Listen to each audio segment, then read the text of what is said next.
Hey my dears, അപ്പോൾ അങ്ങനെ ഒരു വർഷത്തെ കാത്തിരിപ്പിന് ശേഷം നമ്മുടെ ഉത്സവമായി കേട്ടോ. അപ്പോൾ ശരിക്കും കാത്തിരുന്ന് നമ്മളിങ്ങനെ ആഗ്രഹിച്ചിട്ടുള്ള ഒരു ഉത്സവമാണ് കേട്ടോ. എൻ്റെ വീടിനടുത്തുള്ള നമ്മുടെ തറവാട്ടിൽ നിന്ന് വരവൊക്കെ ഉണ്ട്. അപ്പോൾ ആദ്യത്തെ ദിവസത്തെ വെള്ളാട്ടാണിത്. അപ്പോൾ എനിക്ക് മുല്ലമാല നേർച്ചയൊക്കെ ഉണ്ടായിരുന്നു.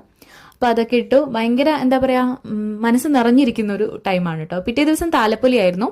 നമ്മുടെ തറവാട്ടിൽ നിന്നാണ് താലപ്പൊലി. അപ്പോൾ അതിൻ്റെതായ തിരക്കുകളും കാര്യങ്ങളൊക്കെ ഉണ്ടായിരുന്നു. പിന്നെ താലപ്പൊലിയുടെ ഡീറ്റെയിൽ വീഡിയോ ഒന്നും എടുക്കാനായിട്ടൊന്നും എനിക്ക് പറ്റിയിട്ടുണ്ടായിരുന്നില്ല. അപ്പോൾ ഞാനും എസ്ലിനും താലം എടുത്തിട്ടുണ്ടായിരുന്നു. അതൊക്കെ കഴിഞ്ഞു. ഭയങ്കര എനിക്ക് ഒരുപാട് പ്രതിസന്ധികൾ ഈ വർഷത്തെ ഉത്സവത്തിന് ഉണ്ടായിരുന്നു. എങ്കിലും എനിക്ക് പോകാൻ പറ്റിയതിൽ ഒരുപാട് സന്തോഷം. പിന്നെ നമ്മുടെ വരവിന്റെ മെയിൻ ഹൈലൈറ്റ് ഈ ഒരു ഡാൻസ് ആയിരുന്നു കേട്ടോ. ഇവരുടെ ഒരു മിറർ ഡാൻസോ ഫ്ലവർ ഡാൻസോ എന്താ ഇതിന്റെ പേരൊന്നും എനിക്കറിയില്ല. അവര് നല്ല റിസ്ക് എടുത്തിട്ട് നല്ല ബ്യൂട്ടിഫുൾ ആയിട്ട് കളിച്ചിട്ടുണ്ടായിരുന്നു. നല്ല ഭംഗിയുണ്ടായിരുന്നു അവരെ കാണാനായിട്ട്. അപ്പൊ ഇതിനിടയിൽ ഇവരെന്തോ ഭയങ്കര സീരിയസ് ഡിസ്കഷനിലാണ് കേട്ടോ. അപ്പൊ വീണ്ടും മറ്റൊരു വീഡിയോ ആയിട്ട് കാണുന്നവരേക്കും ബൈ.